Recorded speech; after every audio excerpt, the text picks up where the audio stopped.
আওয়ামী লীগকে আপনি ব্যান্ড করতে পারেননি, এখন করেনও নেই, করা উচিত হবে না। আওয়ামী লীগের যারা দোষ করেছে আপনি তাকে ন্যায় বিচারের মাধ্যমে ইনভেস্টিগেশন করবেন, তাকে দোষী সাব্যস্ত করবেন, তাকে জেল দেবেন। আপনি আগেই হই হই করে এখানে ওখানে কে মারা গেছে কেস দিয়ে দিলেন, সেই কেসের মাধ্যমে তাদেরকে আটক করলেন। এটা কী ধরনের হলো? আপনি বিচার করবেন, তাকে বিচার প্রক্রিয়া তাকে ধরবেন। আর সংগঠনে কি একটা সংগঠনে আওয়ামী লীগ কি একেবারে 1 নম্বর থেকে শুরু করে লাস্ট মেম্বার সবাই কি ক্রিমিনাল? সংগঠন কি সব এবং তাদের যে সমর্থক তারা কি সবাই ক্রিমিনাল?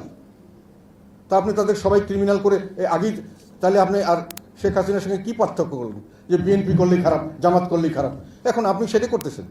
আপনি কি ফলো করবেন জামাতকে, শেখ হাসিনাকে, নাকি শেখ হাসিনার থেকে বাইরে যাবেন? আমি মনে করি সবাইকে ডাকা উচিত।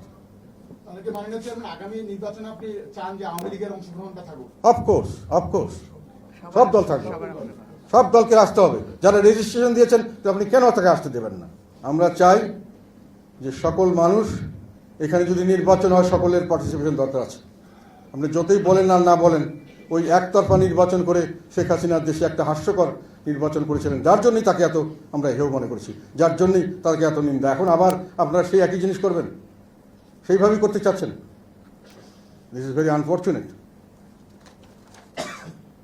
সকল দলের অংশগ্রহণে একটি নির্বাচন আমরা চাই, এবং সেই নির্বাচন হতে হবে আবার সুষ্ঠু, নিরপেক্ষ, অন্তর্ভুক্তিমূলক নির্বাচন। যে কোনো লোক দাঁড়াবে, যে কোনো লোক সেখানে ভোট দিতে যাবে, কোনো বাধাবর্তী থাকবে না। রেজাল্ট সঠিকভাবে প্রমাণ হতে হবে।